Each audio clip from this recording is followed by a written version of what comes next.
I got a farm bird.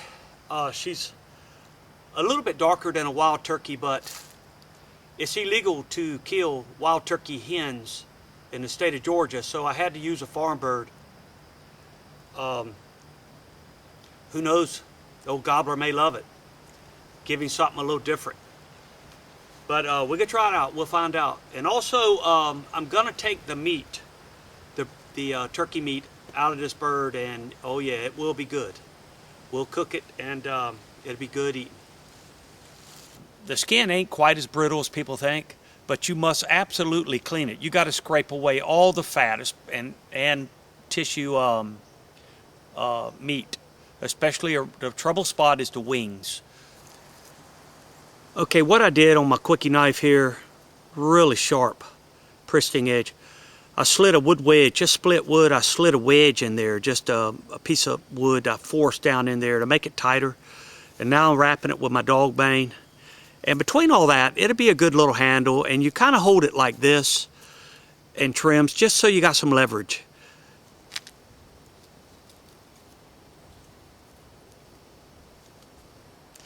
Okay, I'm skinning down the legs, and I'm gonna cut right down the center of the belly, because you'll never see the belly of this hen.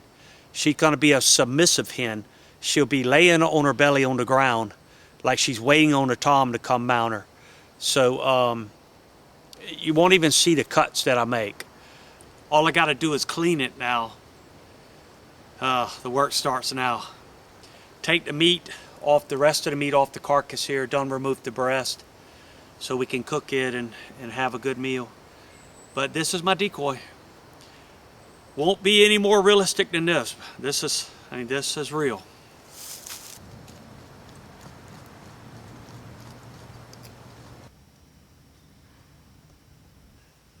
Scraped it down really good, got it really clean. I took all the bones out of the wings. That's the most difficult part. It's nothing but skin and feathers. Salted it down really good, let it sit, and then I smoked it a little bit to put some formaldehyde, you know, in the feathers and skin. Okay, here's my turkey decoy parts. The skin, it's been cut. When it gets laced together, it'd be the shape of a turkey. Got to open the holes with my awl, lace it together with my lacing here, made out of the same deer skin. Before I do that, I've got a flat base that's going inside the decoy. It's counterweight, piece of sandstone on a piece of cypress wood that'll keep the decoy basically flat and keep it upright and everything looking good so it don't roll over. It'll be more stable. And also my Spanish moss, which I collected, sunk it in some water for a day or so to kill anything that may be crawling around in it, and set it out and let it dry, and that's my stuffing. It'll make great stuffing. My turkey decoy head, this is the hen head I carved out of a root, and I'm pretty happy with it. I may repaint it a little bit, freshen it up, and it'll go down in the decoy, and you'll see only about that much of it sticking out. So the gobbler head that I used last year, all this painted with earth pigment, it worked very well. Even though I killed my bird last year just on a turkey fan, that was it. But I want a decoy, I want a submission hen decoy, and I got all the parts here now. It's just a matter of us putting everything together. So let's do it. Was it ever done? I have no clue. But the thing is, if you can take all natural material and build something, chances are it was probably done in the past. We're not reinventing the wheel here. Most everything that we do in primitive technology is being done by some culture sometime in the past. But you know, the truth is that primitive weapons have a limited range. So decoys are a great benefit, a great advantage to pulling that animal in that extra few yards you need to make a good, clean shot and take that game. You've seen in the past, I've killed wild turkey with primitive bow and arrow, and we hope to do it again with this decoy here. I had a gobbler made last year that worked very well, still have him. But I want a hen decoy. You know, nothing like bringing in the male with a sexy female. So that's the theory we're using today. Let's put it together, see how it works. Okay, I dipped the end of my lacing into the animal glue and I'm letting it get hard. That makes a needle, actual needle out of your deer skin where you can sew with it.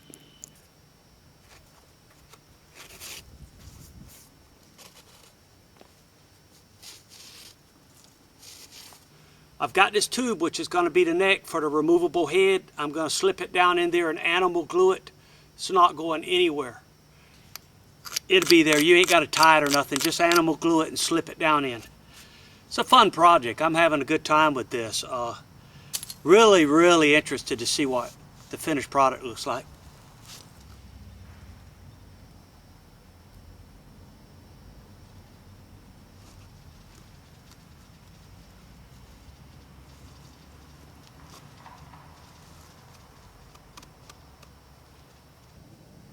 Okay, now I'm going to stuff my decoy body with Spanish moss, sew up the back end, and put on the skin. So let's do that.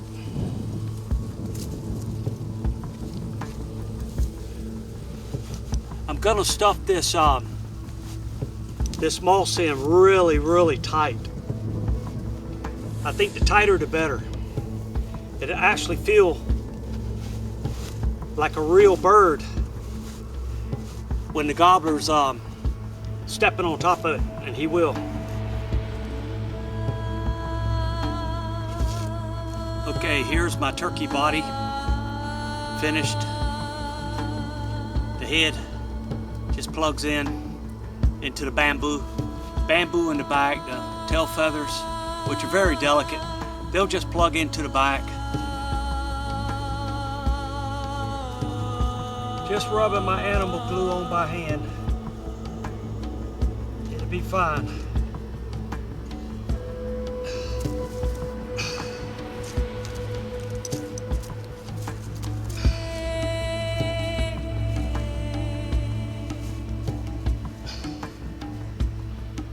I got the skin on, got it wrapped with brain tan cord.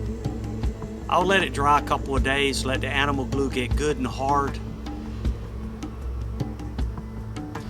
And the whole point of the submission hen is to bring the bird in very close and to have the gobbler come in from the rear, turn away from me, and mount this decoy that's facing away. Even if he don't get that close and he gets suspicious of the decoy, he may be close enough I can get a shot anyway. Here's my hen decoy. I dressed the head up a little bit, put some feathers on top of the head. The hen's got feathers there. Got the tail end. Both of them's removable, the tail and the head. It goes down into some bamboo. Every bit of it's natural. It all come out of the woods. Looks pretty convincing. And I just need a big, pretty gobbler to fall in love with my decoy. Okay, I got my accurate bird arrows. I got my very smooth hickory debow. I got my decoy. I didn't buy anything. I'm ready to go get a big gobbler. Wish me luck.